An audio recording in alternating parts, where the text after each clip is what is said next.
Hey guys, it's Zio here. We're here today to talk about a newer game that just came out. It's called Clanfolk. It just went early access in the 14th of July, so really recently if you're watching this recording around the time that it was released. It is a strategy colony sim, but most importantly, it's a survival game. What you do is you take a clan or a small family in the Scottish lowlands, I believe, and you build your city much to the effect of RimWorld, how you do your little colony building where you build one building after another focused mainly on survival. But unlike RimWorld, there's no space pirates that attack you, there's no invading tribals or anything crazy like that. Your biggest threat is you, yourself, and fire. Those are some of the largest things that will wipe you off the map. It's more meant as an RP type of experience, if you will. And it is, like I said, much more small scale where you have a clan, you have your two grandparents, your parents, and then three kids. One being a toddler. So you have to progress through time as you do things from collecting reed and starting to build huts, making a basic campfire, just literally sleeping on the grass the first couple nights out in the open, to slowly building up stockpiles, which are something as simple as stuff on the ground, to eventually building things like meat racks and iron tools. I think this game will really appeal to people who want a little more RP element from a game like RimWorld, and it does really well at achieving that. There are things more tailored than a game than RimWorld and similar games. So there are map generators where you generate your own map and you can choose the type of terrain that you wish to use. So it's really interesting that way, where you can increase the number of mountains you have if you want to be more of a mining society, number of trees out there, forests, wildlife, plains if you're more intent to be a farming community, which I normally am when I play these types of games, because it's generally a renewable resource, so I try to monopolize it as best I can. The overall pacing of the game seems a little slower, where you're again focusing on developing your clan over years of prolonged gameplay. And that kind of ties in with kind of the stretch of the game, because it is in early access. A lot of things will change, and I think there should be some changes within the system. So you have people progressing throughout years within their life, whereas a lot of video games or strategy games, you have people aging from a newborn to an elderly man in the course of a few actual hours. Where this is more, it takes a lot longer for people to get old as well, or like older, and it takes the pace of the game feels a little more stretched out, and in my mind, it makes it feel more relaxed. If you like RimWorld but you don't like the raids and you don't like all that stuff, Clanfolk may be the game for you, just because it feels more like a little clan builder, yet it still has many key survival elements. You still have to manage food with your little clan because people eat so much, so you need to farm and harvest food, whether that's building eel traps and harvesting eels, whether that's harvesting berries, mushrooms, starting in on your own crops, hunting.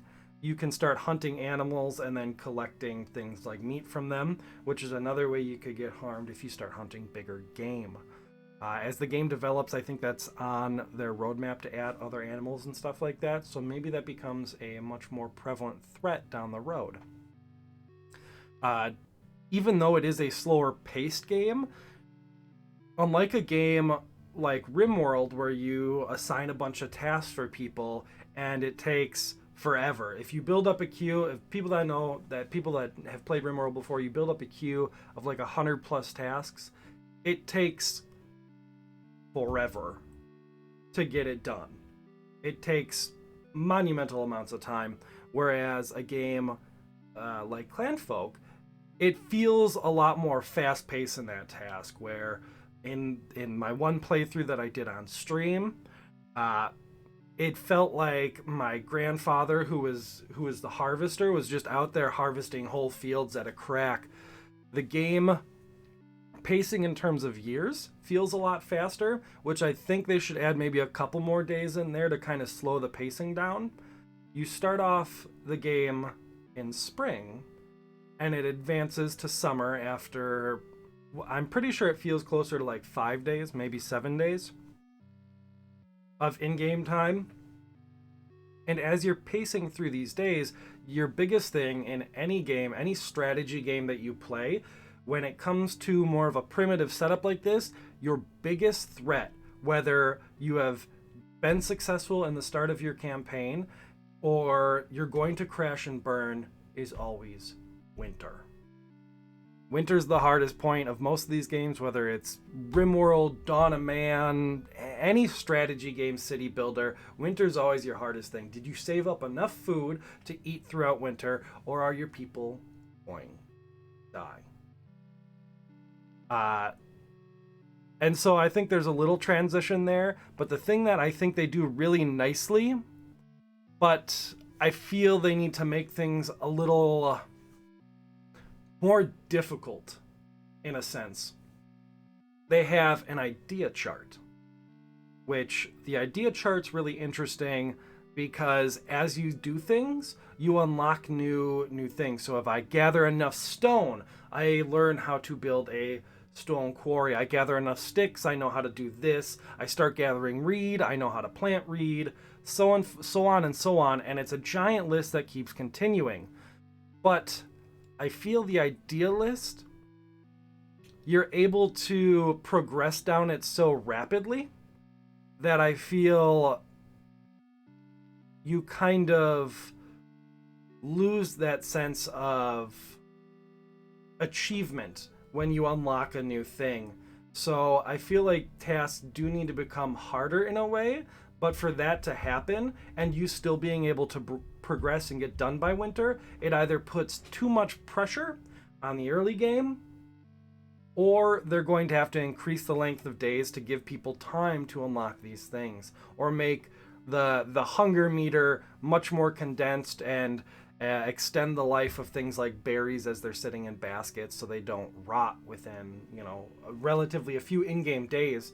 Once picked, they rot away. Same thing with mushrooms. They start to rot away. Unless they allow something like the drying process earlier on in the game where you're able to dry out things like meat, which realistically what was done. We dried out meats, we dried out berries, we dried out mushrooms. That was one of the things that got people on longer.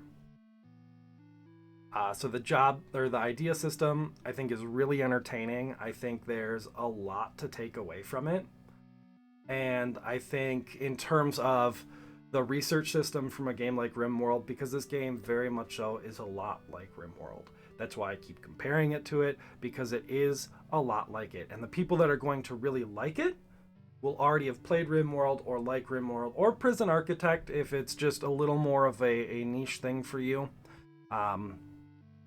It's kind of the same premise. I know people that don't like RimWorld because they don't like the whole survival thing, and which case Clanfolk might be more for you without, managing prisoners and gritty backstories. So it does have its community, it does have a place within the little now subgenre, I'd like to call it, because there's a lot of survival games that are sprouting up with like going medieval and stuff like that are very narrowing in on that clan survival. Pretty cool. The other thing that you have in there is a job system, which, again, I will largely say mirrors RimWorld. Like, that's one thing that I think they need to improve on. I feel like it was just a quick plug and play, where colonists have jobs they really hate, colonists have jobs they really like, that affect their mood bars and stuff like that. But I feel like if you're going to make a game like RimWorld, you have to make it different enough to make it a worthwhile experience. Now, for a game with a low price point of $20, yes, I consider that a low price point. Realistically, for a video game that someone has spent years working on, it's pretty manageable. Now, there is one thing that really stands out to me with Clanfolk, and it's not even necessarily. Don't get me wrong, I like the game. I've played it so far. I will definitely put more hours into it. And this doesn't stand in the game. This is more on what I've noticed from the publisher.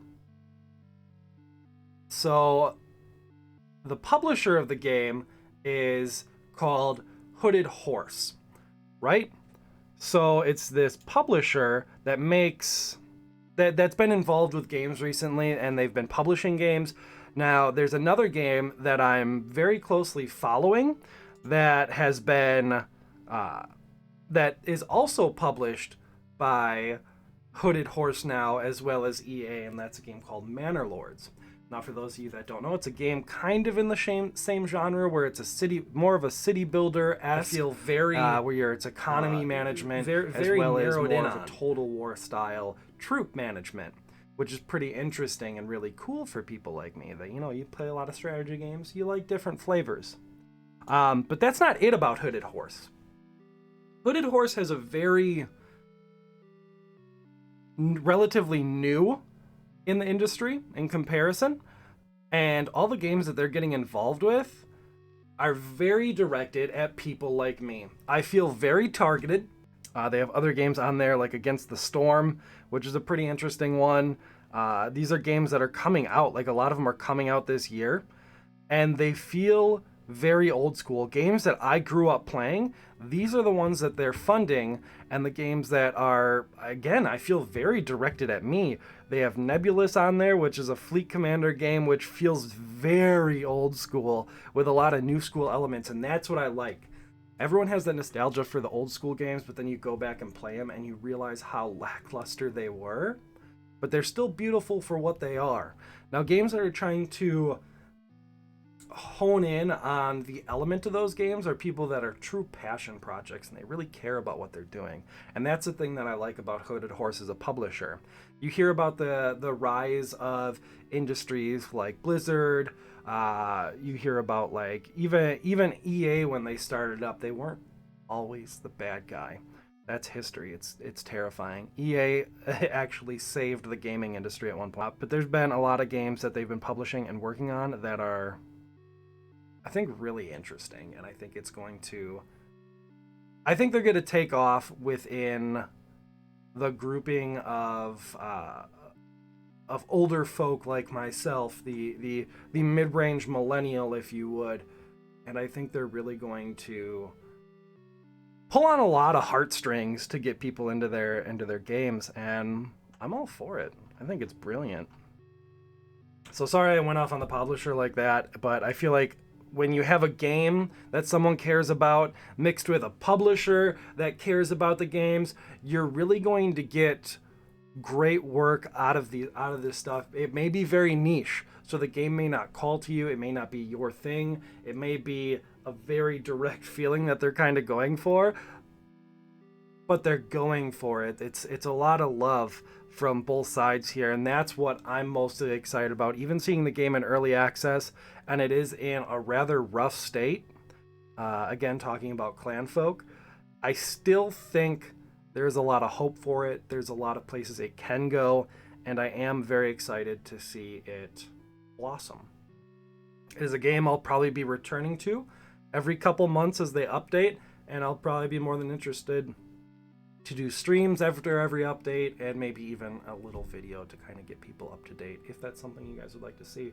Let me know in the comments down below. If you've made it, to the 15-minute marker, let me know down below if you've made it here. And let me know what you think. If this is more the type of videos you want to see, or if there's some of the other videos like the clips that we've done for like the shorts, or if it's more like the podcast style that you get on the other channel, let me know down below. It's something I'm really interested in knowing and kind of trying to get the craft and get the content that you guys want to see out to you. But that's it for me today. You guys take care, have a fantastic day, and make good choices.